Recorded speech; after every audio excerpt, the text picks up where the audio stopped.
Hi everyone! Today I'm gonna show you my experience here in Cebu Mactan International Airport. So, tara! Let's go!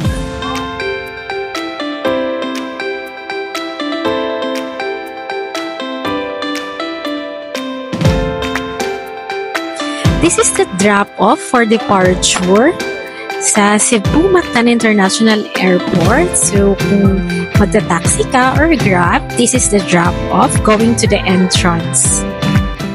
As you can see, sobrang lawak ng drop-off area nila for departure going to the entrance. Kung nasanay ka sa NAIA, medyo magugulat ka sa ganda ng Mactan Cebu International Airport.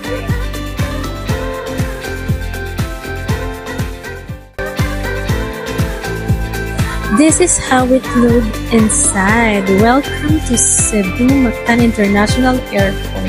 So para ka talagang nasa ibang bansa. It's so amazing.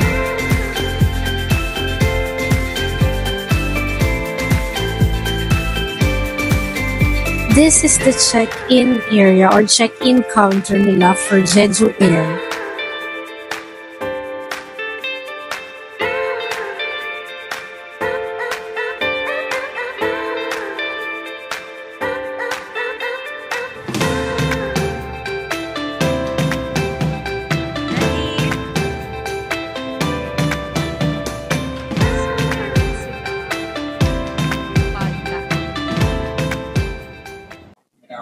So, Jeju Air yung sasakyan namin. So, first time namin sasakyan ng Jeju Air. So, makikita nyo yung experience namin later sa pagsakay ng Jeju Air. And now, boarding kami and kumakain muna kami dito sa Japanese restaurant sa loob ng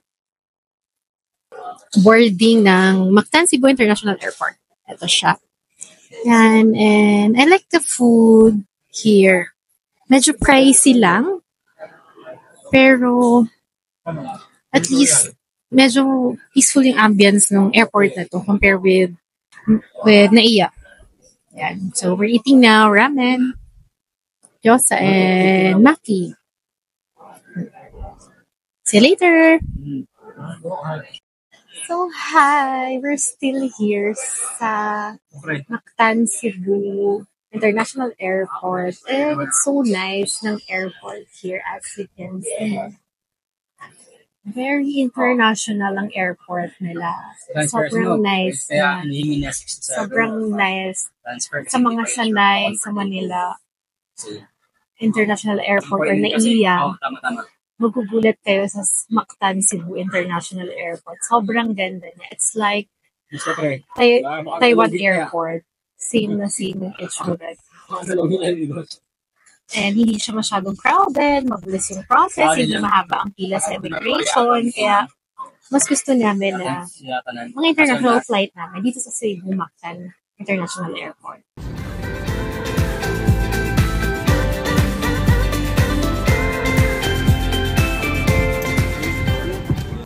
So, ayan, nandito na kami sa plane ng Jeju Air. So, natuwa kami kasi maluwag siya.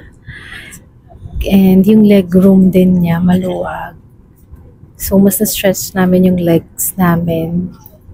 Kahit economy type lang yung sinakyan namin.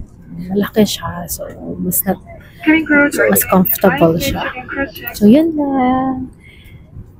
Bye!